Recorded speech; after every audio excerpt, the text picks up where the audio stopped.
رحم الله من قرأ الفاتحة.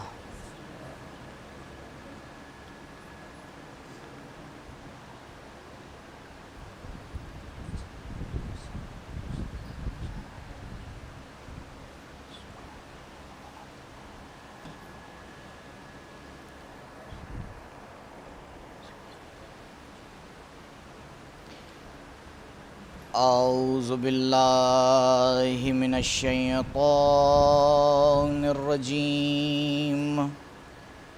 بسم الله الرحمن الرحيم. الحمد لله الذي لا يبلغ مدحته القائلون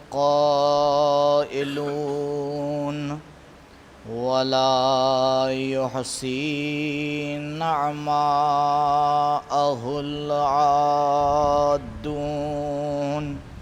ولا يؤدي حقه المجتهدون.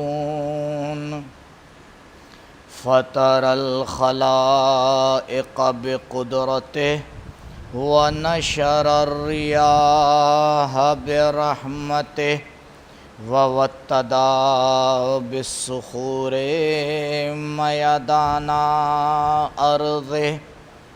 والصلاة والسلام والتحية والإكرام على النبي المصطفى والرسول المجتبى الذي دنا فتدلى فكان قاب قوسين أو أدنى. هو الذي سمي في السماء بأحمد وفي الأرضين بأبي القاسم المصطفى محمد وعلى أهل بيته الأطيبين الأطهرين المعصومين المظلومين الذين أذهب الله عنهم الرجس وطهرهم تطهيرا.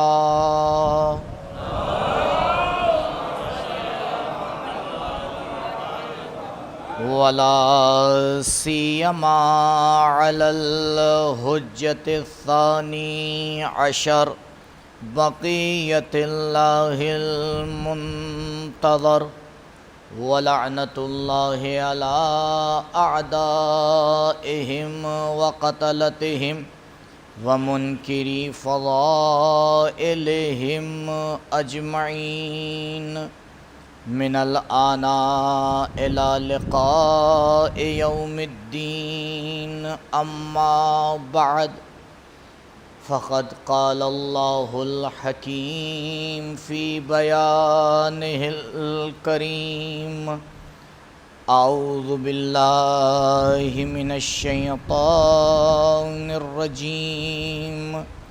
وَلَقَدْ كَتَبْنَا فِي الزَّبُورِ مِنْ بَعْدِ الذِّكْرِ أَنَّ الْأَرْضَ يَرِثُهَا عِبَادِيَ الصَّالِحُونَ. درود پڑھیں پر محمد.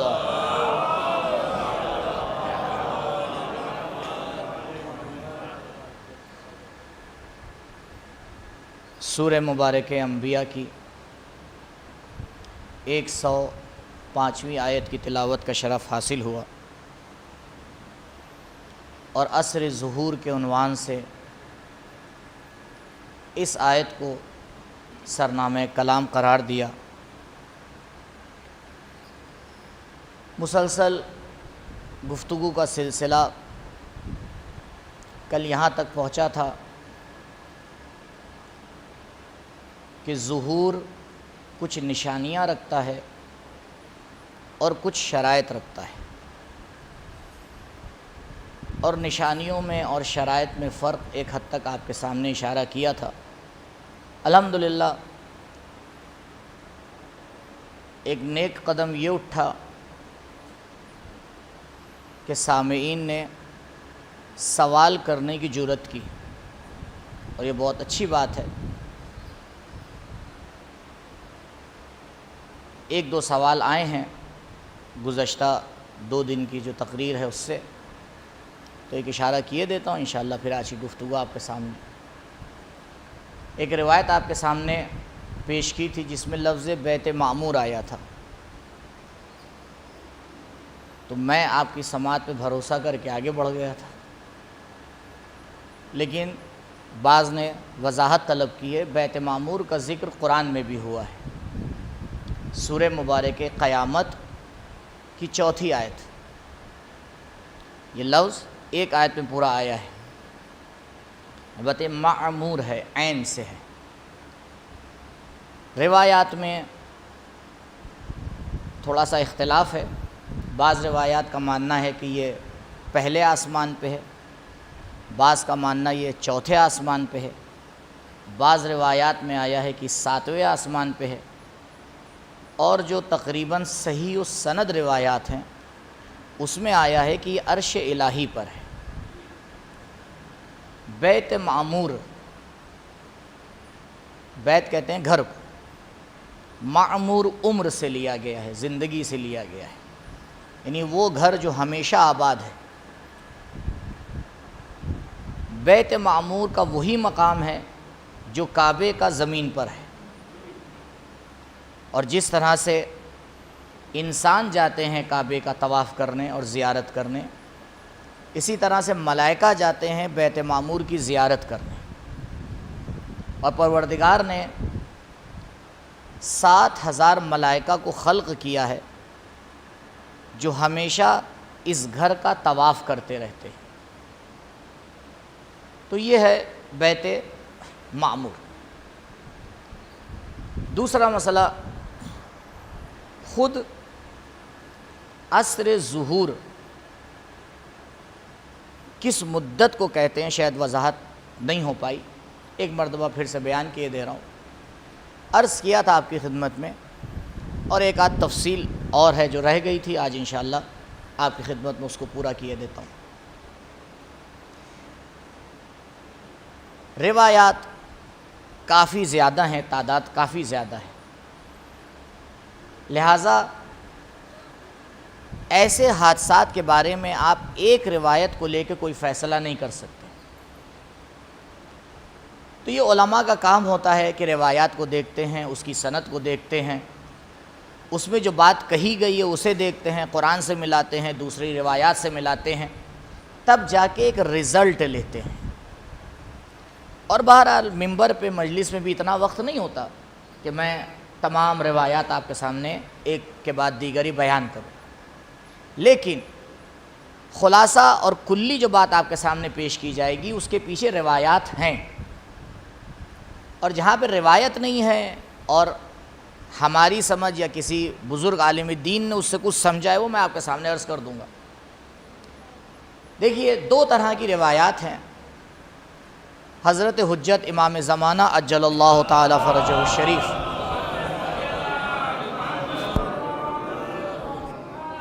امام کی حکومت کو لے کے کہ مولا کتنے دن حکومت کریں گے۔ اب مجھے نہیں لگتا کہ یہاں کوئی شخص ایک عدد بیان کر پائے۔ ماما یہ سنے بہت دن حکومت کریں گے، یہ بہت دن یعنی کتنے؟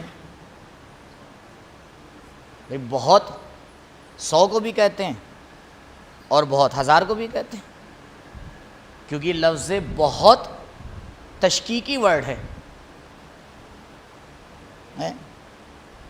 کیونکہ ہماری مجلسوں کا معیار یہ ہوتا ہے کہ بہت مجمع آیا، اب یہ بہت آیا یعنی کتنا آیا؟ تو آپ نے کمرے میں مجلس کر لی، 100 لوگ آ گئے، بہت لوگ آ گئے، اور یہی 100 لوگ اگر بڑے امام باڑے میں آ گئے تو آپ کہیں گے میں کوئی آیا ہی نہیں۔ تو یہ جو ہے بہت 2 طرح کی روایات ہیں۔ بعض روایات میں 7 سال آیا ہے، اور بعض روایات میں 309 سال آیا ہے۔ آپ غور فرمائیے، یہ موضوع اتنا تشنا ہے اور اس میں اتنی دقیق روایات موجود ہیں جو بالکل بیان ہی نہیں کی گئی ہیں۔ 4 دلیلیں ہیں اس بات کے اوپر کہ 309 والی روایات زیادہ صحیح ہیں، کیونکہ پہلا مسئلہ یہ ہے کہ جو 309 جن روایات میں عدد بیان کیا گیا ہے ان کی سند معتبر ہے۔ شیخ طوسی علیہ الرحمہ نے ان کی ایک کتاب ہے الغیبت، اس کا موضوع ہی غیبت ہے اور اس میں صرف روایات ہیں، تو غیبت سے ریلیٹڈ یعنی سن 260 کے بعد سے جتنا بھی بیان کیا گیا ہے اس میں جو شیخ طوسی کو صحیح روایات لگی ہیں اس کو آگے انہی نے اس میں کیا کر دیا ہے، جمع کر دیا۔ اس میں جو روایات آئی ہیں اس میں تعداد 309۔ راوی جنہی نے اس روایات کو نقل کیا ہے وہ راوی معتبر راوی ہیں، جیسے جناب فضل ابن شاذان۔ جناب فضل ابن شاذان معتبر راوی ہیں ہمارے نزدیک، انہی نے اس کو بیان کیا ہے۔ یہ پہلا مسئلہ۔ تو روایات کے اعتبار سے اگر کوئی فن شناس ہوگا، حدیث شناس ہوگا، ایک لفظ اور کہوں، صحیح معنی میں اخباری ہوگا، کیونکہ 2 معنی ہے اخباری کے۔ ایک معنی ہے نیوز پیپر پڑھنے والا، جسے یہ بھی نہیں معلوم کہ نیوز پیپر ادھر سے شروع ہوتا ہے یا ادھر سے شروع ہوتا ہے۔ اور ایک معنی ہے صاحب فن، اول جلول باتیں کرنے والا نہیں۔ یہ جو دوسرا معنی ہے یہ مراد ہے۔ تو اگر کوئی صحیح معنی میں اخباری ہوگا، ابھی اتنا حصہ کاٹ کے چلا نہ دیجئے گا، کیونکہ ماشاءاللہ لوگوں کو سننے سے زیادہ مزہ لینے میں مزہ آتا ہے۔ 55-60 منٹ کی تقریر میں وہ 55 اور 60 سیکنڈ یاد رہتے ہیں کہ مولانا نے آج یہ لفظ بیان کر دیا، اما مولانا نے اور بھی تو بیان کیا تھا، اس کا کیا ہوگا؟ کہ نہیں دیکھیے مولانا، ہم تو اپنے مطلب سے لیتے ہیں، آپ کو جو پڑھنا ہے پڑھیے، ہم سے کوئی مطلب نہیں، ہمیں یہ اچھا لگا ہم نے لے لیا۔ تو قبلہ دین چننے کا نام نہیں ہے، دین لینے کا نام ہے۔ یہ نہیں ہے دین کا مزاج کہ جو ہمیں اچھا لگا لے لیا، جو ہمیں اچھا نہیں لگا چھوڑ دیا۔ یہ غدیریوں کا طریقہ نہیں ہے۔ غدیریوں کا تو طریقہ یہ ہے جو دین کہتا جاتا ہے لیتے جاتے ہیں، عمل کرتے چلے جاتے ہیں۔ درود پڑھیں بر محمد و آل محمد۔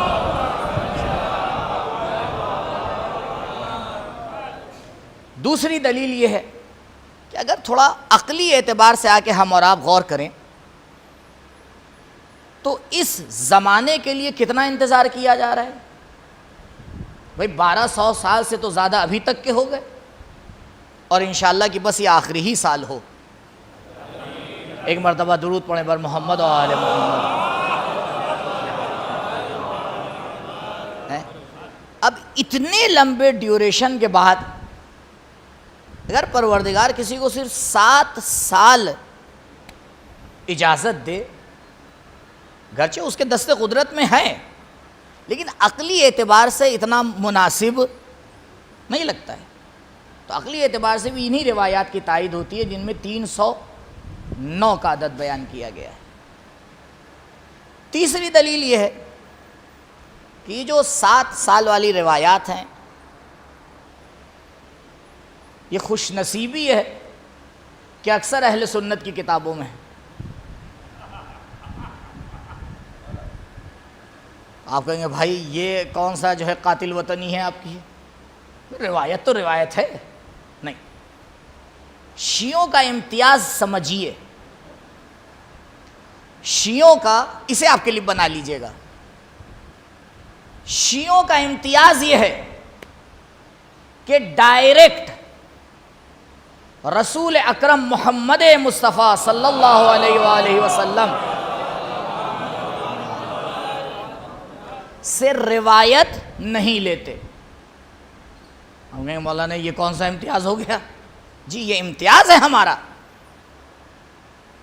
اور یہ ایک بہترین پلس پوائنٹ ہے، ہم لیتے ہی نہیں۔ کیوں؟ کیونکہ آپ نے ظلم و ستم ہی ایسا کیا۔ دیکھیے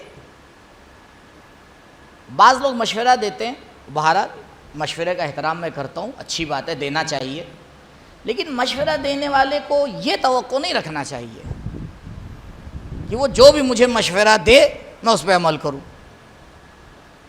کیونکہ پھر میرے اندر اور کٹ پتلی میں فرق کیا رہ جائے گا؟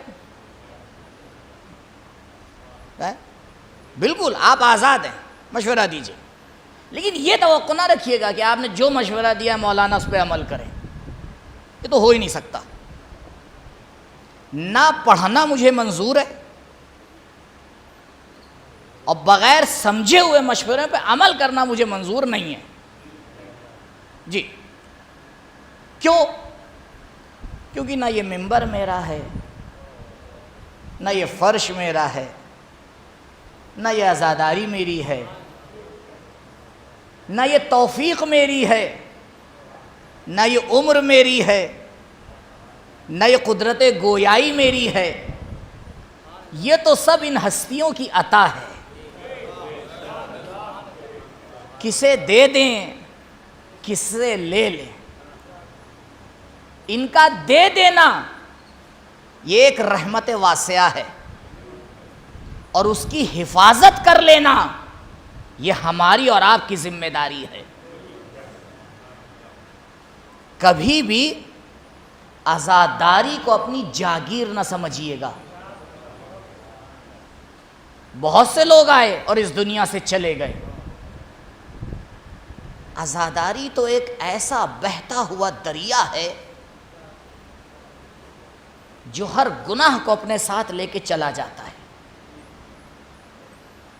ہر پستی کو اپنے ساتھ ختم کر دیتا ہے، لیکن شرط یہ ہے عزاداری کو بطور عبادت منایا جائے، بطور عادت نہ منایا جائے۔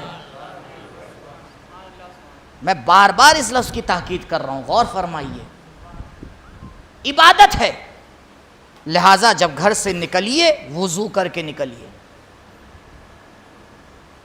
فرش اعضاء پہ طہارت کے ساتھ آئیے، اور یہ نیت کر کے آئیے کہ مولا اس فرش پہ عزاداری کرنے جا رہے ہیں، کسی کو دکھانے نہیں جا رہے ہیں،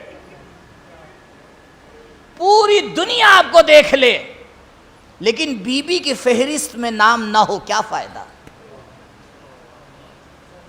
اور دنیا میں کوئی آپ کو نہ دیکھے لیکن اس فہرست میں میرا نام چمک رہا ہو، تو دنیا اور آخرت سب آباد ہے۔ ایک مشورہ یہ آیا کہ مولانا آپ کو پتہ ہے آپ لکھنؤ کے کس علاقے میں مجلس پڑھ رہے ہیں؟ میں نے کہا قبلہ جتنے دن میں ایران میں رہا ہوں وہ الگ بات، باقی تو میری عمر اسی محلے میں گزری ہے۔ شروع میں آیا تھا تو لوگ کہتے ہیں مولانا آپ کس شہر سے ہیں؟ تو میں جب ان سے کہتا تھا بھائی میں بجازے ہی میں رہتا ہوں، میں نے کہا جی بتائیے، میں بجازے میں مجلس پڑھ رہا ہوں، اور یاد رکھیے گا یہ بہت پاپولر محلہ ہے۔ اب آپ لوگ تو کم جاتے ہیں اس شہر اس شہر، الحمدللہ اسی منبر کی توفیق ہے کہ جانا ہوتا ہے۔ اب کوئی پوچھتا ہے کہ مولانا آپ کہاں سے ہیں، تو میں اس کو یہ تھوڑی بتاتا ہوں میں یو پی سے ہوں، میں لکھنؤ سے ہوں، کچھ نہیں، ایک ورڈ کہتا ہوں قبلہ میں بجازے سے ہوں۔ ہمیں ایسا احترام میں کھڑا ہو جاتا ہے، کیونکہ دور کے ڈھول سہانے، نام پہنچا ہے کام تھوڑی پہنچا ہے۔ میں نے کہا قبلہ کیا خصوصیت ہے اس محلے کی؟ کہ مولانا آپ کئی سال سے یہاں مجلسیں پڑھ رہے ہیں، چٹپٹی نہیں ہوتی۔ میں نے کہا قبلہ میں کوئی یہاں بریانی اور کوئی کباب تھوڑی بانٹ رہا ہوں۔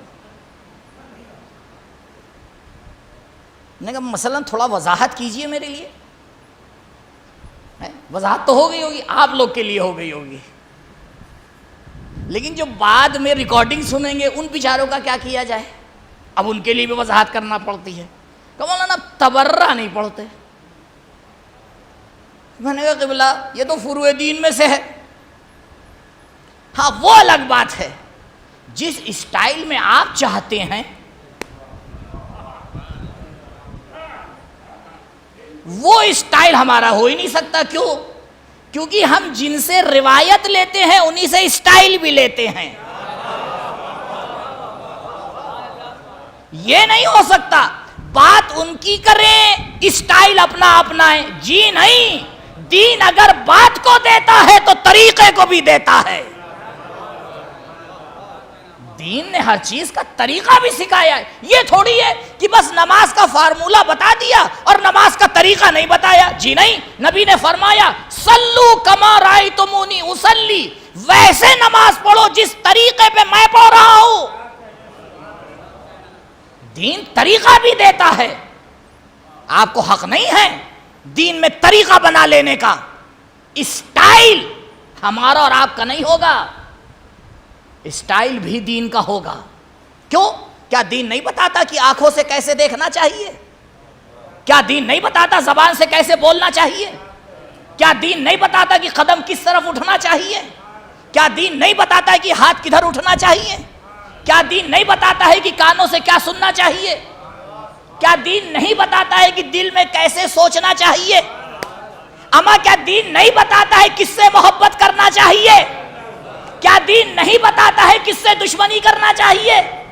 دین نے تو اے سے لے کے زیڈ تک سارے طریقے بتا دیے ہیں۔ یہ ہماری غلطی ہے، ہم دین پرست ہونے کے بجائے مزاج پرست ہو جاتے ہیں۔ درود پڑھے بر محمد و آل محمد۔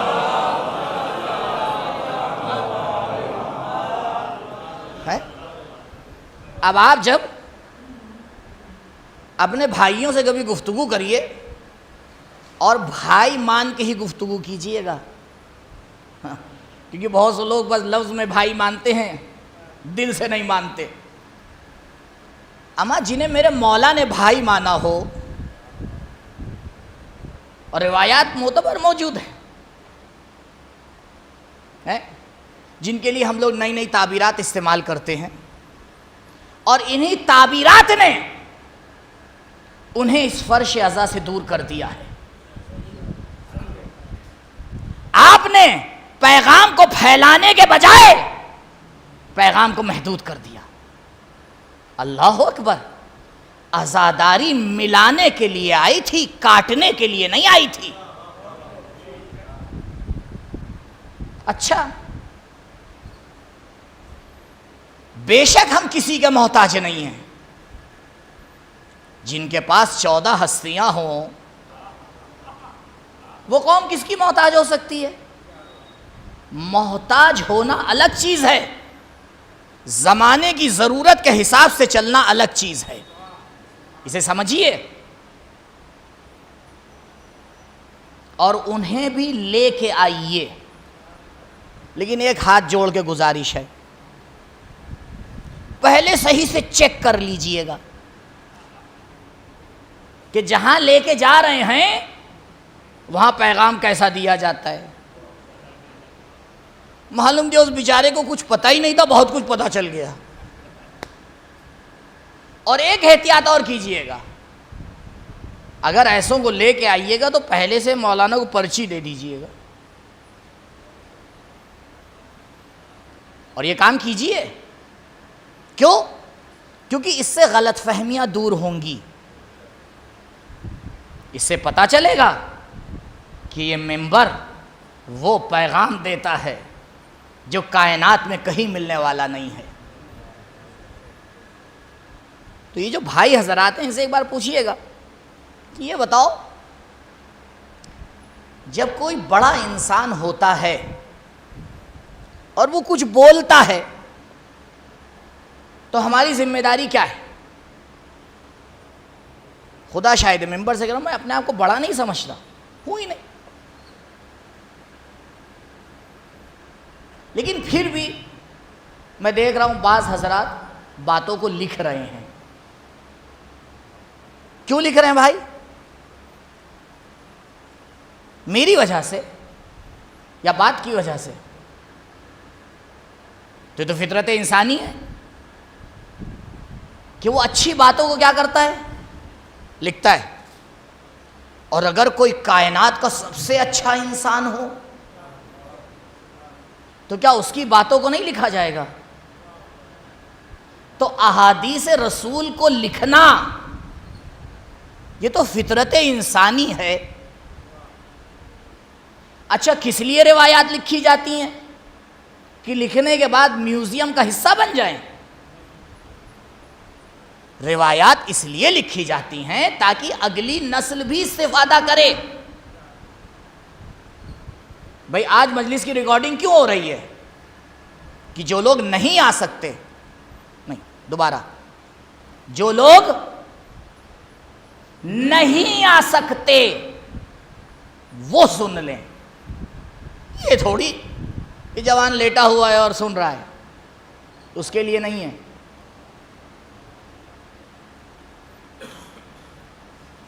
تو اصحاب نے بھی یہی کام کیا، روایات کو لکھا، ریکارڈ کیا.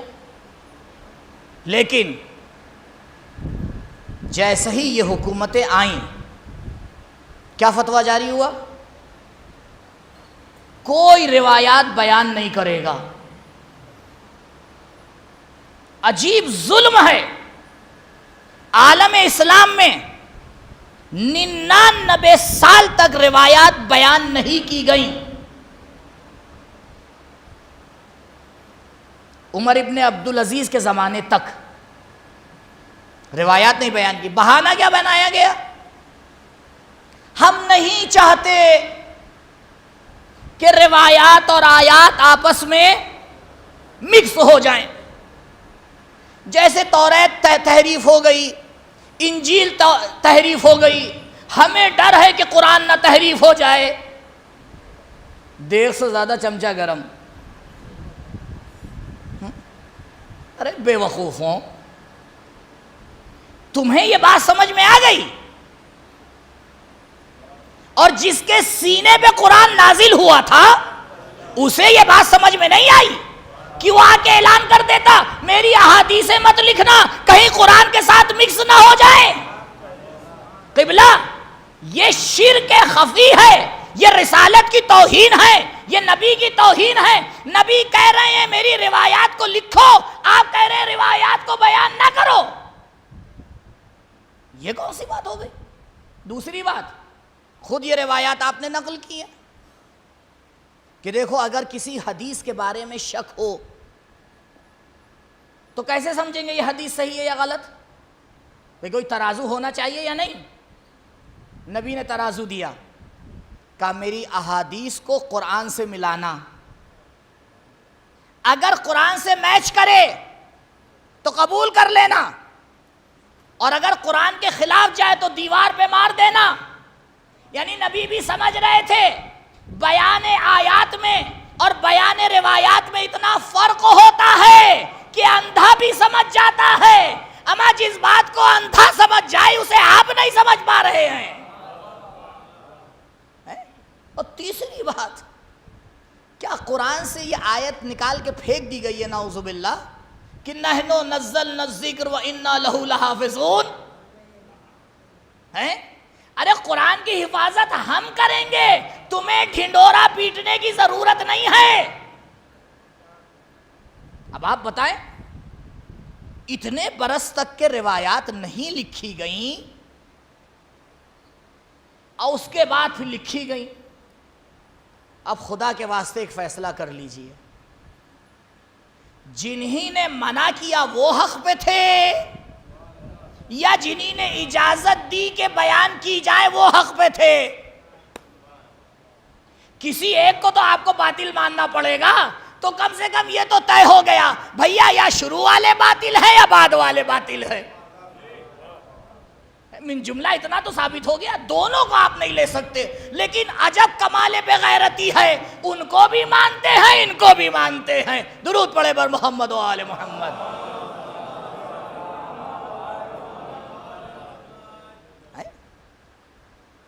اور اس کے بعد روایات لکھی گئیں. اللہ اکبر، کیسی کیسی کتابیں وجود میں آئیں. بعدس کلام باری، اول کتب بخاری، صحیح مسلم لکھی گئی، جس کی روایات نکال کر سلمان رشدی جیسے ملعون انسان نے مسلمانوں کو ہی بے اسلام کر دیا. اتنی کتابیں لکھی گئی. میں یہ پوچھ رہا ہوں بھائی، کتنا بڑا حافظہ ہے آپ لوگ کا، 99 سال بعد بھی آپ کو یاد رہا ہے. اور ہم آنکھیں دیکھو واقعات بتاتے ہیں تو آپ کو شک ہوتا ہے. واہ بھیا واہ ہے. یعنی ہم اہل بیت سے روایت کریں جنہی نے خود اپنی آنکھوں سے واقعے کو دیکھا اور بیان کیا، آپ کو شک ہو جاتا ہے پتہ نہیں کربلا میں کیا ہوا، اور آپ 99 سال کے بعد آ کے صحیح بخاری لکھیں تو وہ بالکل قرآن کی طرح ہو جاتی ہے. دیکھ رہے ہیں آپ سیرت. یہ ذرا سا بیٹھ کے سکون سے باتیں کیا کیجئے. اس کا مطلب ہے ہدایت. سامنے والا خود سوچنے پہ مجبور ہوگا کہ کس مکتب کو مان رہا ہے. اب آپ کی سمجھ میں آیا کہ کیوں ہم روایات ڈائریکٹ نہیں لیتے؟ کیوں؟ کیونکہ وہ زمانہ ہی ایسا تھا کہ اجازت نہیں دی جاتی تھی کہ روایات کو لکھا جائے. تو جب اجازت نہیں ملی تو اب روایات کو کس سے لیں؟ کہا اس سے لو جو نفس رسول ہے، اس سے لو جو داماد رسول ہے، اس سے لو جو رسول کا بھائی ہے، اس سے لو جو جب رسول کی جگہ پر سویا تو دشمن یہ نہ سمجھ پایا کہ محمد مصطفیٰ سو رہے ہیں یا علی مرتضیٰ سو رہے ہیں. درود پڑھے بر محمد و آل محمد.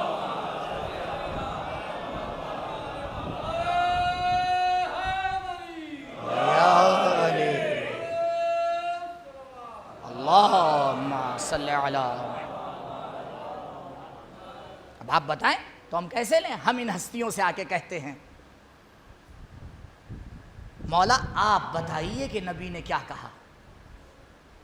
پھر وہ ہستیاں بتاتی ہیں. نہج البلاغہ کے جو خطبے ہیں، ایک بار غور فرمائیے گا، ہم کس کے نام سے جانتے ہیں؟ مولا کائنات کے نام سے نا. لیکن اس میں بہت سے خطبے وہ ہیں جو نبی کے ہیں، لیکن کلام نبی اور علی اتنا ملتا ہے کہ ہم سمجھ ہی نہیں پاتے ہیں. نبی نے جو خطبے مدینے میں دیے، 25 سال گزرنے کے بعد پبلک نے وہی چیزیں سنی کوفے میں. مدینے میں نبی جمعے میں بولا کرتے تھے، کوفے میں علی جمعے کو بولا کرتے تھے. مدینے میں نبی خطبہ عید دیا کرتے تھے، کوفے میں علی خطبہ عید دیا کرتے تھے. پبلک یہی نہیں سمجھ پاتی تھی کہ نبی کا کلام علی کا ہے یا علی کا کلام نبی کا ہے. یہ ہستیاں اس طرح سے گفتگو کرتی ہیں، اور یہ کمال ہے کہ ہم آتے ان ہستیوں سے روایات کو لیتے ہیں. اس لیے میں نے کہا ایک دلیل یہ ہے کہ جو 7 والی روایات ہیں، اب بہت سے لوگ نہیں سمجھ پائیں گے مولانا کہاں پہنچ گئے. مولانا کہیں نہیں پہنچے، واپس آ گئے. آپ لیٹ آئیں تو میں کیا کروں. جو 7 والی روایات ہیں وہ زیادہ تر اہل سنت کے منابع میں، لہٰذا ہم اس کو چھوڑ دیتے ہیں. اور یہ والی روایات زیادہ تر ہمارے کتابوں میں موجود ہیں، لہٰذا لے لیتے ہیں. یہ ایک زمانہ ہے روایات کے اعتبار سے، اور روایات نے اس کا ڈیوریشن بھی طے کیا. کتنے سال؟ 309 سال. قرآن میں کہیں ذکر ہوا ہے 309 کا؟ جی ہوا ہے. جب قرآن اصحاب کہف کا بیان کرتا ہے. پتہ نہیں آپ کے ذہن میں کبھی سوال آیا یا نہیں آیا کہ کیوں سر حسین علیہ السلام نے، صلوات پڑھیے،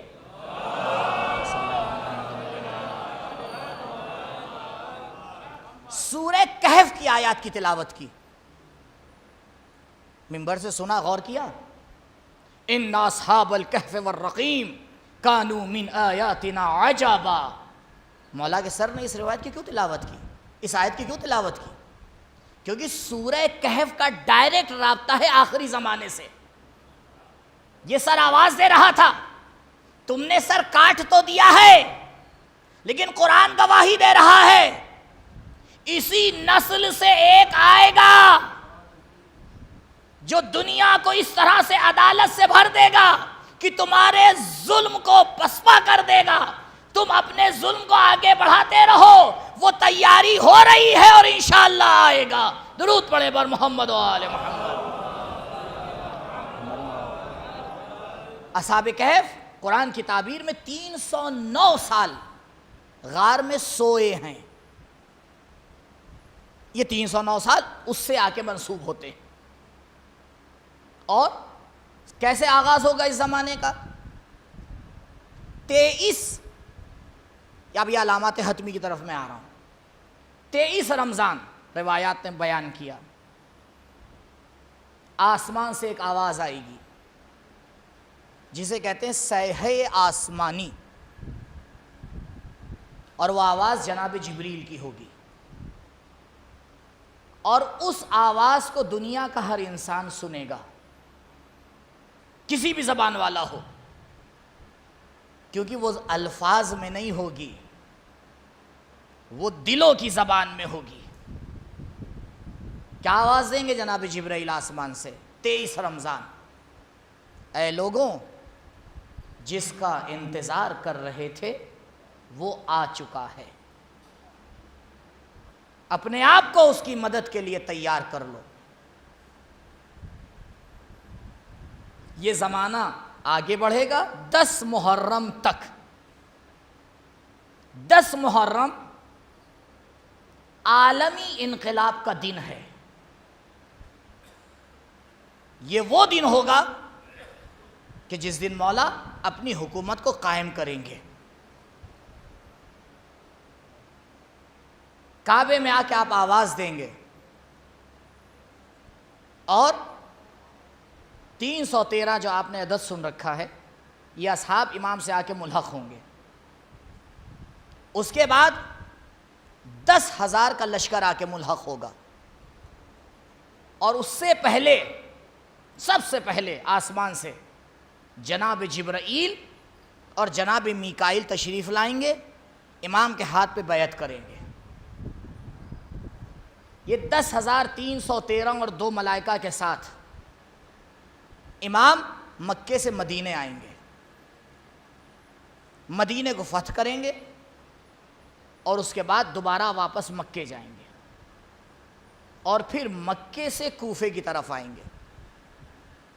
اور کوفے میں آ کے ان سب میں رمضان سے لے کے محرم تک کا زمانہ گزر جائے گا اور پھر کوفے میں آ کے اپنی حکومت قائم کریں گے، اس کو مرکز بنائیں گے اور پھر وہاں سے دنیا کے مختلف علاقوں میں لشکر کو بھیجیں گے. البتہ اس میں اور بھی تفصیلیں انشاءاللہ بعد میں بیان کروں گا.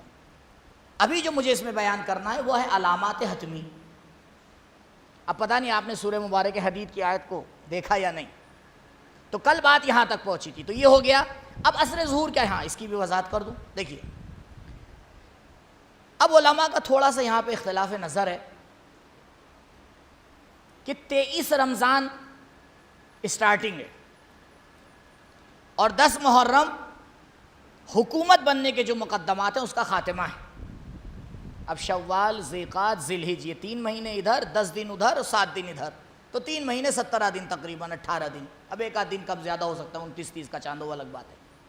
یہ جو تقریباً 3.25 مہینے کا ڈیوریشن ہے، 3.5 مہینے کا، یہ عصر ظہور میں آتا یا نہیں آتا؟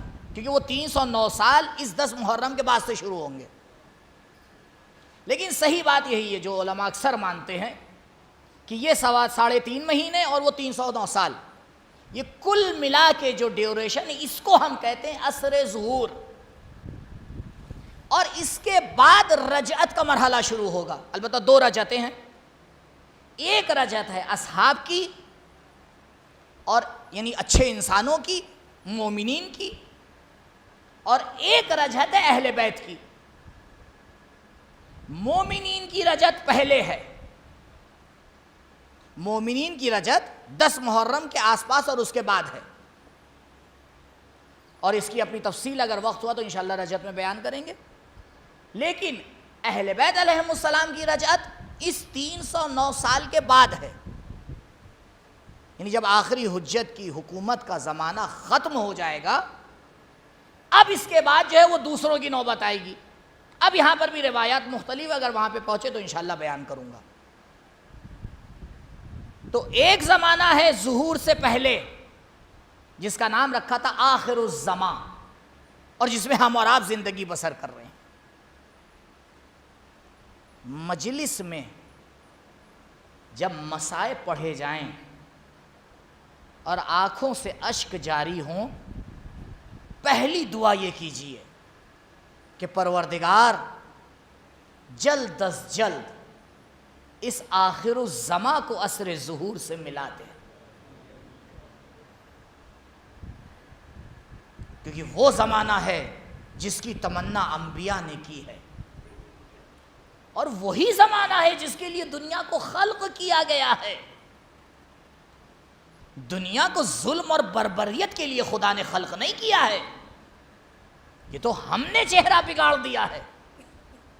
پروردگار نے انسان کو عبادت کے لیے خلق کیا، لیکن وہ گناہ کرتا رہتا ہے. وہ تو اختیار دیا ہے پروردگار نے. تو دنیا کو ان سب چیزوں کے لیے خلق نہیں کیا گیا ہے، دنیا کو خلق کیا گیا ہے تاکہ مومن آزاد طریقے سے زندگی بسر کرے. دنیا کو خلق کیا گیا ہے کہ جتنی بھی نعمتیں ہیں اس کا مومن استعمال کرے. دنیا کو خلق کیا گیا ہے کہ اس میں میسم و تمار و ابو ذر و سلمان بنا جائے. دنیا کو خلق کیا گیا ہے کہ اس پر یہ ہستیاں آ کر حکومت کریں.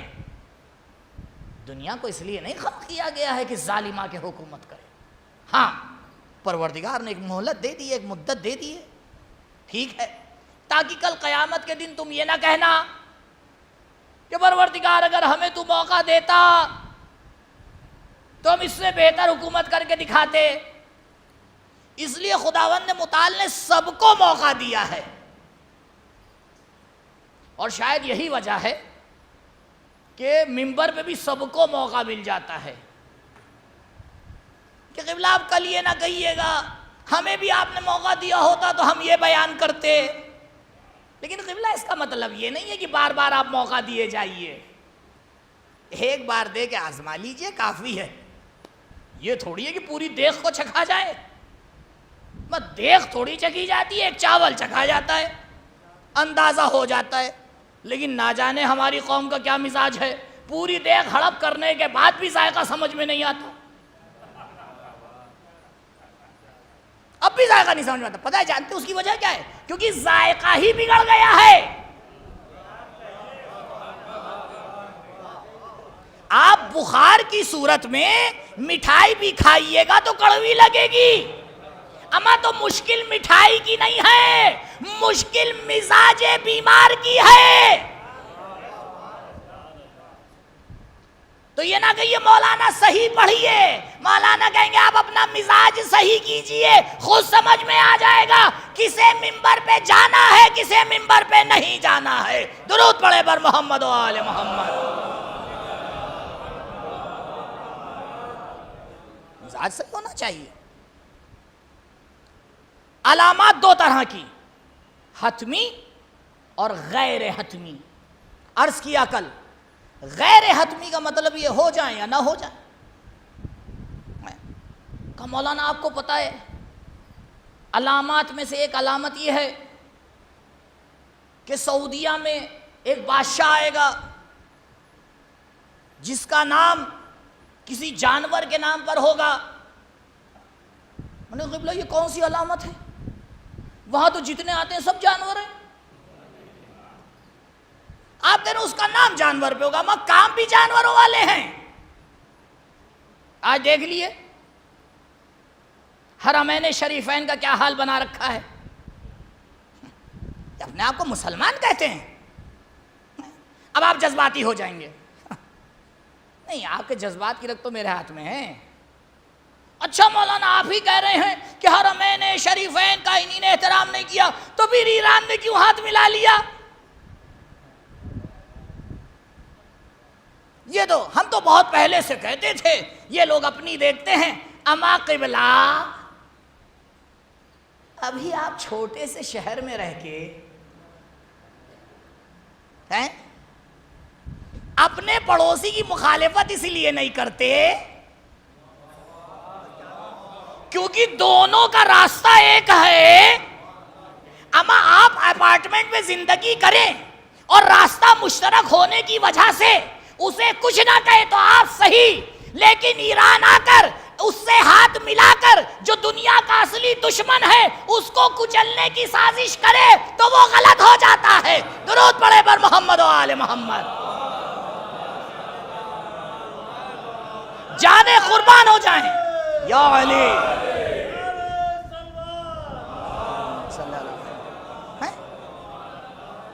چلیے ہم تو غلط کہتے ہیں سعودیہ کو کھل کے کہتے ہیں. کیوں؟ کس کی نسل سے ہیں؟ آپ کہیں گے مولانا سوال ہی غلط ہے جہاں نسل ہی نہ ہو, لیکن منسوب تو ہیں کس سے؟ بلی کے بچے سے. نہیں سمجھے؟ نہیں سمجھے تو نہیں سمجھے. تو یہ بتائیے اگر اہل بیت نے کوئی کام کیا ہے تو وہ حجت ہے یا نہیں؟ چھوڑ دیا آپ, ایران نے کیا کیا, اما ان ہستیوں نے کچھ کیا ہے تو وہ حجت ہے یا نہیں؟ اللہ اکبر. مومنوں کی جان بچانے کے لیے, صحیح اسلام کو باقی رکھنے کے لیے, کربلا کا مارکا سجانے کے لیے ایک ہستی مدینے سے اٹھی اور اس نے ایسے کے ساتھ صلح کی تاکہ کل اگر علی کے ماننے والے ان کے ساتھ صلح کر کے کربلا سجانے کا انتظام کرے تو تم اعتراض نہ کرنا, سمجھ جانا عصر ظہور آنے والا ہے. یہ صلح حسن ہے, کل جنگ حسین ہونے والی ہے. درود پڑھے پر محمد و آل محمد.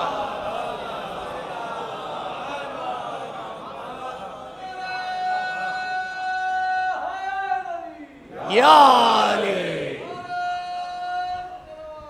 اللہم صلی علی محمد و آل محمد. تاریخ کو تاریخ سے ملائیے, اہل بیت کی سیرت سے مسائل کو سمجھیے, جذباتی نہ بنیے, عقل کا سہارا لیجیے. یہ علامتیں ہیں, یہ نشاندہی ہے. مقام معظم رہبری حفظہ اللہ نے کہا اسرائیل کے 25 سال اما دہل گئے. حالات دیکھیے, پروٹیسٹ پہ پروٹیسٹ چل رہا ہے. اچھا وہاں پروٹیسٹ چلتا ہے تو دنیا کہتی ہے پارک میں لوگ گھوم رہے ہیں, اور اسلامی مملکت میں کچھ ہو جاتا ہے دو مملکت خلاف ہے, پبلک خلاف ہے. کوئی پبلک کسے کہتے ہیں, 1% کو یا 80% کو؟ اما 80 ملین کی آبادی میں 8,000 لوگ مخالفت کر لیں, اسے حکومت کی مخالفت کہا جاتا ہے. اما حکومت کی مخالفت تو اسے کہا جاتا ہے جہاں 2,500 سال کا تختہ ایسے پلٹ دیا جاتا ہے جیسے کسی نے ایک پتے کو آ کے پلٹ دیا ہو.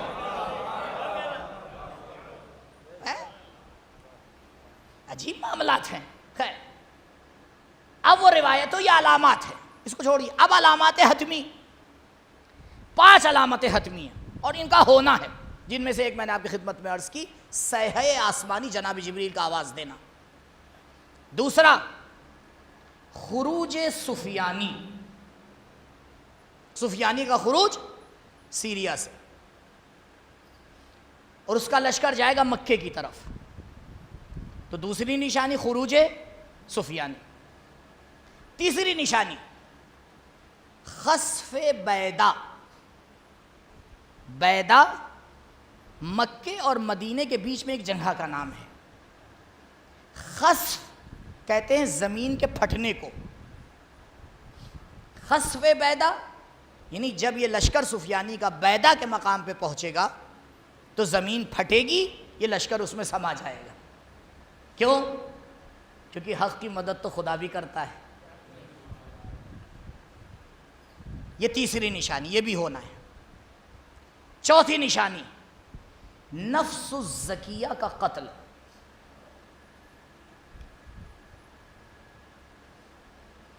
امام حسن علیہ السلام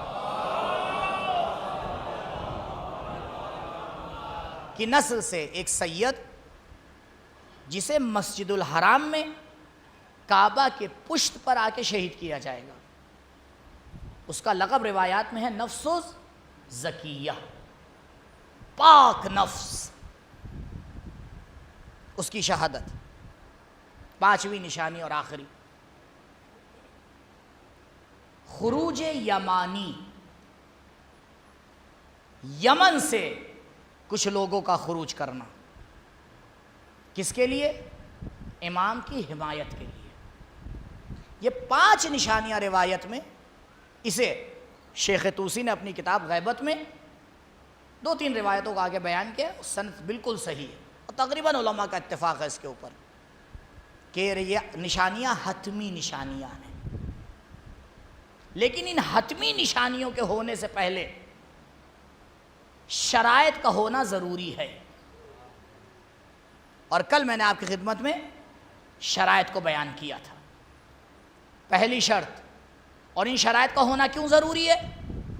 کیونکہ سورہ مبارک حدید کی آیت نمبر 25 کے اکارڈنگ خداوند متعال نے اس زمین کو خلق کرنے کا مقصد، انبیاء کو بھیجنے کا مقصد، کتابوں کو نازل کرنے کا مقصد ایک بیان کیا ہے، لِيَقُومَ النَّاسُ بِالْقِسْطِ، تاکہ لوگ عدالت پر قیام کریں۔ یہ نہیں کہا تاکہ امام عادل ہو، یہ نہیں کہا قانون عادل ہو، یہ نہیں کہا ہے کہ تیسری شرط پوری ہو جائے اور اصحاب عادل مل جائیں، کہا نہیں، لِيَقُومَ النَّاسُ بِالْقِسْطِ۔ عزیزوں، میں پھر دہراؤں گا کل کی بات، ظہور ارادہ پروردگار پر ٹکا ہوا ہے، لیکن ارادہ پروردگار ہمارے اعمال پر ٹکا ہوا ہے۔ وہ انتظار کر رہا ہے کب ہمارا مزاج عدالت پسند ہو جائے۔ مزاج عدالت پسند ہو جائے، کم سے کم کچھ کر نہیں سکتے ہیں تو ظلم کے خلاف بولنے کی صلاحیت تو رکھیں۔ دوسروں سے توقع نہیں ہے، حسینیوں سے ہے۔ عدالت کسے کہتے ہیں؟ غور فرمائیے گا، 7 منٹ ہیں میرے پاس تقریباً، اور اس میں پوری بات بھی کرنا ہے، مصائب بھی پڑھنا ہے، شاید 2-4 منٹ آگے بڑھ جاؤں گا معذرت کے ساتھ۔ جب 2 قانون آپس میں ٹکرائیں تو غور کیجئے گا کس قانون کو لینا ہے، کس قانون کو لینا ہے۔ 2 قانون، یہ میرا بھائی ہے، بھائی کی مدد کرنا چاہیے، یہ قانون صحیح ہے یا غلط؟ صحیح ہے، پوری دنیا مانتی ہے، اور اگر بھائی کی حمایت پہ بھائی کھڑا نہ ہو تو لوگ برا مانتے ہیں۔ لیکن یہیں پر ایک قانون اور آ جاتا ہے، جو میرے بھائی کا مخالف ہے وہ عادل ہے، میرا بھائی ظلم پر ہے۔ اب بتائیے آپ کو کیا کرنا ہے، بھائی کا ساتھ دینا ہے یا عادل کا ساتھ دینا ہے؟ اگر بھائی کا ساتھ دے دیا تو آپ عرب جاہل میں شمار ہوں گے، اور اگر عادل کا ساتھ دے دیا تو امام کے اصحاب میں شمار ہوں گے۔ درود پڑھے بر محمد و آل محمد۔ عدالت کے میدان میں رشتہ داریاں نہیں دیکھی جاتی، عدالت کے میدان میں دوستیاں نہیں دیکھی جاتی، عدالت کے میدان میں بڑا اور چھوٹا نہیں دیکھا جاتا، عدالت کے میدان میں تعارفات نہیں چلتے، عدالت کے میدان میں تو صرف ذوالفقار علی چلتی ہے۔ مزاج بدلیے، آج ضرورت ہے ہم اپنا مزاج بدلیں۔ سب سے پہلے جو قوم مزاج نہیں بدل سکتی وہ سماج کیا بدلے گی؟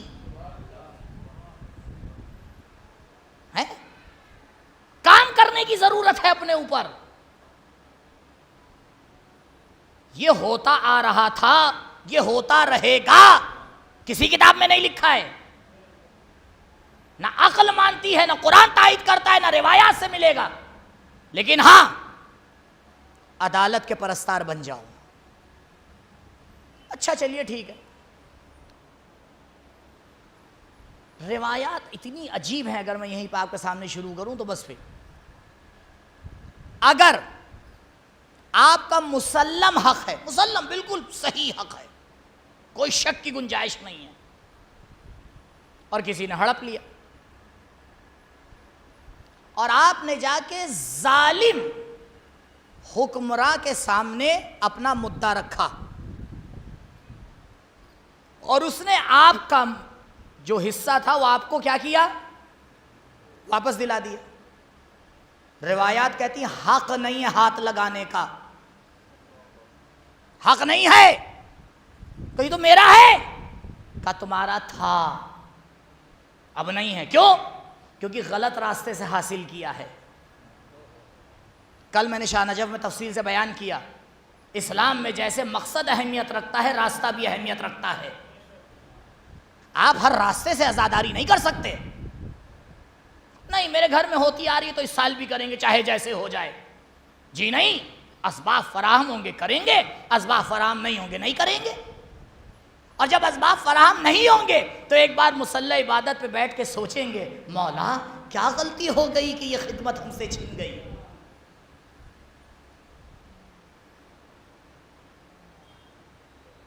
عزاداری دکھاوے کا نام نہیں ہے۔ بڑھائیے، بالکل بڑھائیے، لیکن یہ سوچ کے بڑھائیے کہ شرائط کو آپ پورا کر پا رہے ہیں یا نہیں۔ عدالت کا مطلب برابری نہیں ہے، اسے سمجھیے۔ 2 سال پہلے شب 21 رمضان چھوٹے امام باڑے میں پورا میرا موضوع ہی یہی تھا، عدالت۔ ریفرنس اس لیے دے دیتا ہوں کہ کبھی مل جائے تو سن لیجئے گا، یہاں تو اتنی فرصت تھوڑی ہے کہ وہاں کی 1.25 گھنٹے کی مجلس میں دوبارہ یہاں 2 منٹ میں آپ کے سامنے بیان کر دوں۔ عدالت میں اور برابری میں جو رابطہ ہے وہ ہماری زبان میں کہتے ہیں عام خاص مطلق۔ ہر انسان مرد ہے نہیں، لیکن ہر مرد کیا ہے؟ انسان، بس اس سے سمجھ جائے۔ ہر برابری عدالت نہیں ہے، ہر برابری عدالت نہیں ہے، لیکن ہو سکتا ہے بعض جگہ برابری بھی ہو اور عدالت بھی ہو۔ کہیں کہیں پہ برابری ہوتی ہے، اور مثال کے لیے کون ملتا ہے؟ جس پہ عدالت ناز کرتی ہے۔ قصے تو سب کو ماشاءاللہ خوب یاد ہیں، جنگ ہوئی، مال غنیمت ملا، مولا کو یہ نہیں بتایا گیا کہ مال غنیمت کتنا ہے، مولا نے حکم دیا کہ ہر کو اتنا اتنا دے دو، اور سب کو اتنا اتنا دیا گیا، نہ 1 درہم بچا نہ 1 درہم گھٹا۔ یہ مثال دی جاتی ہے کس کی؟ عدالت کی؟ نہیں، یہ پہلے مثال ہے برابری کی، اور کیونکہ یہاں پر برابری عین عدالت ہے لہذا عدالت ہے۔ اور اگر آپ یہ نہیں مانتے تو سب سے بڑا ظالم خدا ہے۔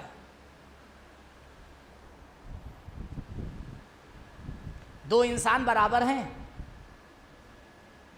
2 جڑواں بھائی برابر ہیں، 2 پہاڑ برابر ہیں، 2 درخت برابر ہیں، 2 ستارے برابر ہیں، برہمڑ میں ناچتے ہوئے یہ سیارے برابر ہیں، اما کائنات میں کون سی چیز برابر ہے؟ تو سب سے پہلے تو برابری کی مخالفت خود خدا نے کی ہے۔ برابری کو عدالت نہیں کہتے ہیں، حق کا حقدار کو دے دینا عدالت ہے۔ لہذا اگر کسی کا حق ہے، تربیت اولاد میں یہ فیکٹر بہت زیادہ دخالت رکھتا ہے جسے والدین سمجھ ہی نہیں پاتے۔ 7 سال کے بعد، 7 سال سے پہلے الگ مسائل ہیں، 7 سال کے بعد آپ کا رویہ بچوں کے ساتھ عادلانہ ہونا چاہیے۔ اور ہمارا رویہ کیا ہوتا ہے؟ جیسی ٹی شرٹ اس کے لیے خریدیں گے ویسے ہی اس کے لیے بھی خریدیں گے، جس اسکول میں اس کا نام لکھوائیں گے وہیں اس کا بھی لکھوائیں گے۔ ارے میرے بھائی، 2 انگلیاں برابر نہیں ہوتی، 2 بچے کہاں سے برابر ہو جائیں گے؟ اسی لیے تربیت کر نہیں پاتے، کیونکہ تربیت معیار کو دیکھ کے کی جاتی ہے، مزاج کو دیکھ کے کی جاتی ہے۔ کیا مولا کائنات علیہ السلام کے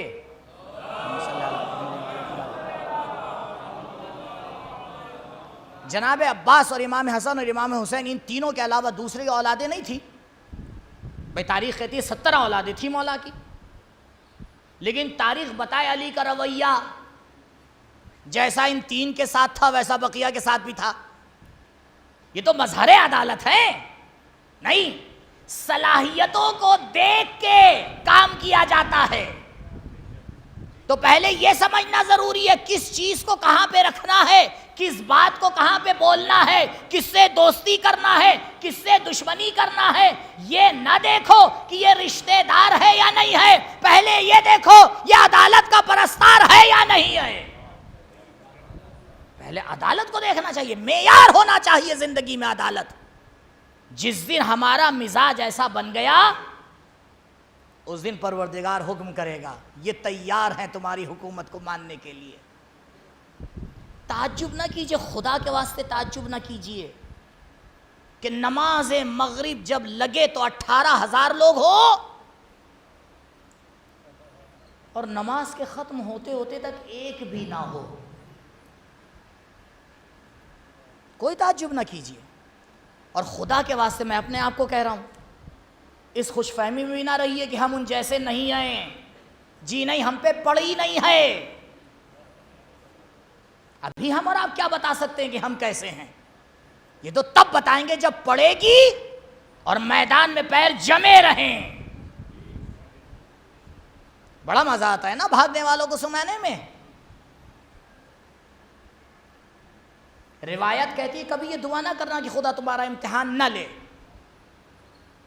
یہ تو ہو ہی نہیں سکتا۔ سورہ مبارک ملک کی دوسری آیت میں خدا نے کہا کہ الذی خلق الموت والحیات لیبلوکم، تمہیں خلق ہی اس لیے کیا ہے کہ ہم تمہارا امتحان لیں، بھاگ کے کہاں جاؤ گے؟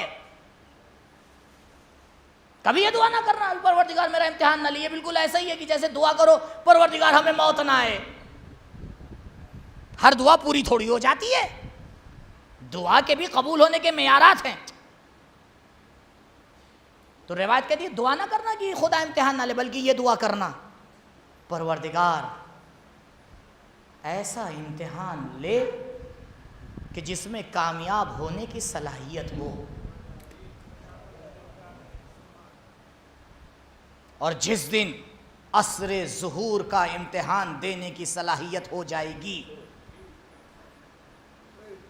یہ دنیاوی امتحان نہیں ہے کہ پہلے سے ڈیٹ معین کر دی گئی ہے، نہیں۔ جب بچہ فیل ہو جاتا ہے تو کیا ہوتا ہے؟ اسے ایک ٹائم دیا جاتا ہے، بیٹا تیاری کرو دوبارہ امتحان دینا۔ تو یہاں تو کچھ ایسا ہے نہیں کہ دوبارہ امتحان دینا، تو پروردگار انتظار کر رہا ہے بچوں تیار ہو جاؤ، مجھے امتحان لینے میں وقت نہیں لگے گا، میں تو تمہاری تیاری کا انتظار کر رہا ہوں۔ تم جس دن تیار ہو جاؤ گے امتحان لینے والا بھی موجود ہے، تمہاری تیاری پہ معاملہ ٹکا ہوا ہے اور تم اپنے میں کھوئے ہوئے ہو۔ یہ ہر سال محرم کس لیے آتا ہے؟ یہ جناب حر کا ذکر ہر سال کیوں ہوتا ہے؟ حر یعنی آزاد. انتا حرن کما سمت کا امک، تم بے شک حر ہو جیسے تمہاری ماں نے تمہارا نام حر رکھا. جانے قربان ہو جائیں ایسی ماؤں پر جو ایسی اولاد کی تربیت کرتی ہے. جناب حر فرماتے ہیں کہ جب ابن زیاد نے مجھے ذمہ داری دی کہ حسین کے لشکر کا راستہ روکوں اور میں کوفے سے باہر نکلنے لگا تو میں نے ایک آواز کو سنا جو مجھ سے کہہ رہی تھی، حر جنت تمہارے اوپر مبارک ہو. 3 بار میں نے اس آواز کو سنا اور مجھے تعجب ہوا کہ مجھے جنت کی بشارت دی جا رہی ہے اور میں تو جوانان جنت کا راستہ روکنے نکل رہا ہوں. نہیں، جناب حر کو شروع سے ہی خیال تھا، خاندان کا احترام تھا. زمانہ مجبور کر دے وہ الگ مسئلہ ہے، فطرت نہیں بدلنا چاہیے.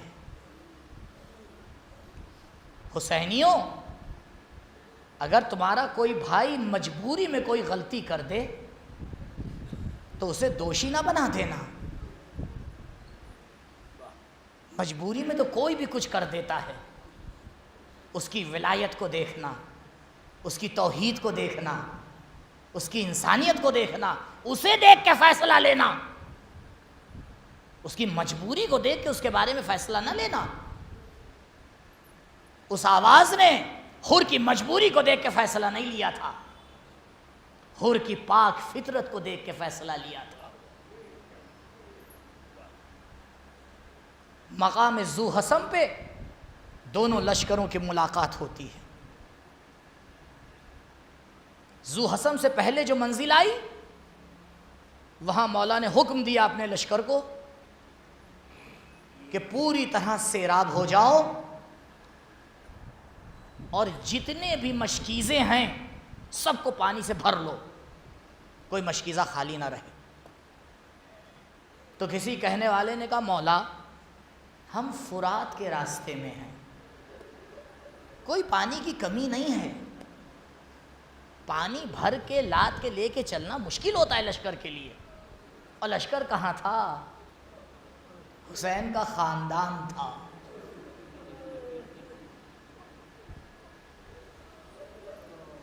حسین تو علی اصغر کو لا کے بتا رہے تھے، حسین قربانی دینے آئے ہیں، جنگ کرنے نہیں آئے ہیں. آزادارو، حر کے لشکر کا ایک سپاہی کہتا ہے کہ جب ہم مقام ذو حسم پہ پہنچے تو شدت تشنگی سے مجھے کچھ دکھائی نہیں دے رہا تھا. سامنے ماحول بالکل تار تار تھا اور اتنا میں پیاسا تھا کہ جب میں گھوڑے کو میں نے روکا تو مجھ میں اتنی طاقت نہیں تھی کہ میں گھوڑے سے اترتا. میں نے اپنے آپ کو گھوڑے سے گرا دیا اور میں پیاس کی شدت سے تڑپنے لگا. ایک مرتبہ میں نے دیکھا کہ ایک ہاتھ ہے جس نے میرے شانے پہ ہاتھ رکھا. بھائی اٹھ کے بیٹھو، پانی پی لو. بھائی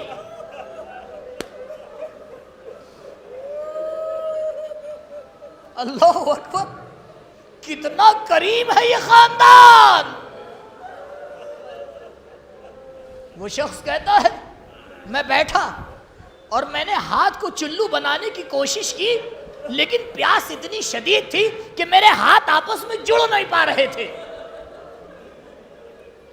جب اس شخص نے پانی ڈالا تو پانی بہہ گیا. تو میں نے عجب منظر دیکھا، اس شخص نے ایک ہاتھ میں مشکیزے کو پکڑا اور دوسرا ہاتھ میرے منہ پہ لگایا اور کہا میں تجھے پانی پلا رہا ہوں، پانی پی لے۔ اللہ اکبر، کرامت حسین۔ وہ شخص کہتا ہے جب میں نے چند چلو پانی پیا اور میری جان میں جان آئی، ایک مرتبہ میں نے آنکھیں کھولی، عجب منظر تھا، زہرا کالا اپنے ہاتھ سے پانی پلا رہا تھا۔ مولا کسے پانی پلا رہے ہیں؟ ارے کل یہی لوگ ہوں گے، آپ اصغر کے لیے پانی مانگیں گے، لیکن حرملہ کا تیر چلے گا، شاید مولا آواز دے، ارے یہ ان کی سیرت ہے، یہ ہماری سیرت ہے۔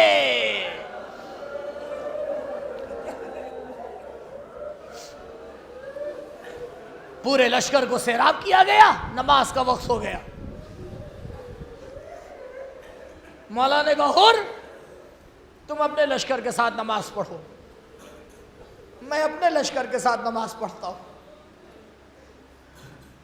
حر نے کہا مولا نماز تو آپ ہی کے ساتھ پڑھیں گے، خوش نصیب ہو حر، جس امام کے پیچھے بڑے سکون سے تم نے نماز ادا کر دی، چند دنوں کے بعد یہی امام ہوگا اور سعید و زہیر سامنے کھڑے ہوں گے، لیکن حر تم اس وقت نہ ہوگے کیونکہ تم پہلے شہید ہو۔ بس عزادارو آخری جملے ہیں، میں بار بار اس جملے کی تکرار کرتا ہوں کیونکہ مجھے اس پہ بھروسہ ہے۔ ایسے پرسہ دیجئے جیسے زندگی کا آخری پرسہ۔ عزادارو نہیں معلوم عاشور کے دن تعزیہ لے کے تال کٹورے جانا نصیب ہو یا نہ ہو۔ پروردگار غریق رحمت کرے ان ہستیوں کو جو کل تک ہمارے درمیان تھے اور آج ہمارے درمیان سے اٹھ گئے، جنہی نے اس عزاداری کا انتظام کیا۔ پروردگار ان کے گناہوں کی مغفرت فرمائے، ان کے درجات کو بلند کرے اور ہمارے ان آنسوؤں کا نذرانہ ان کی خدمت میں بھی پیش کرے۔ عزادارو جب جناب حر آئے اکیلے نہیں آئے، اللہ اکبر، اپنے غلام کو ساتھ لیا، اپنے بھائی کو ساتھ لیا اور اپنے جوان بیٹے کو ساتھ لیا۔ حر جوان بیٹے کیوں لے کے جا رہے ہو؟ پہنچے، زہرا کے لال میں چاہتا ہوں سب سے پہلے رن میں جاؤں کیونکہ میں ہی تو آپ کو یہاں لے کے آیا ہوں۔ کیا شرمندگی ہوگی جناب حر کے ماتھے پر، لیکن حسین اس طرح سے پیش آئے، حر سر اونچا کرو، تم ہمارے مہمان ہو، تم اب ہمارے ساتھ ہو۔ حسینی سر جھکایا نہیں کرتے۔ جاؤ اجازت دیتے ہیں، عجب کارزار ہے، مرنے کی بھی اجازت لی جا رہی ہے۔ ایک مرتبہ جناب حر رکے، کہ مولا ایک اجازت اور دے دیجیے، اس سے پہلے کہ میں رن میں جاؤں میں چاہتا ہوں میرا بیٹا جائے۔ شاید کسی نے بڑھ کے آواز دی، حر چند منٹ جوان بیٹے کو اور جی لینے دو۔ جناب حر نے جواب دیا کہ مجھے ڈر ہے، اللہ اکبر، تربیت اولاد، مجھے ڈر ہے کہیں میرے مرنے کے بعد، میری شہادت کے بعد میرے جوان کے پیر اکھڑ نہ جائیں۔ میں نہیں چاہتا کہ شہادت کے بعد شرمندہ زہرا ہو جاؤ، پہلے اپنے جوان کو بھیجا۔ جوان میدان کارزار میں گیا، کچھ دیر بعد آواز آئی، یا ابتی ادرکنی، بابا مدد کے لیے آئیے۔ جناب حر لپکے، لگے نہ جب منظر دیکھا آزادارو، سن کے سینہ پھٹ جاتا ہے۔ اس سے پہلے کہ حر پہنچتے، دیکھا زہرا کا لال ہے جو حر کے جوان کو اپنی آغوش میں لٹائے ہے۔ جیسے ہی حر کو آتے دیکھا، اشارہ کیا، حر ٹھہر جاؤ، میرے نانا کی سنت میں جوان لال کے لاشے پر بوڑھا باپ نہیں آتا ہے، ابھی حسین زندہ ہے۔ بس آزادارو، مولا سے ایک جملہ کہنا ہے، کتنا احترام کیا حر کے جوان کا، لیکن مولا ابھی کچھ دیر کے بعد علی اکبر کی ایڑیاں ہوں گی، آپ کھڑے دیکھ رہے ہوں گے، جوان کا لاشا ہوگا، بوڑھا باپ آواز دے گا، بنی ہاشم کے بچوں آؤ، اکبر کا جنازہ ہے، حسین سے اٹھایا نہیں۔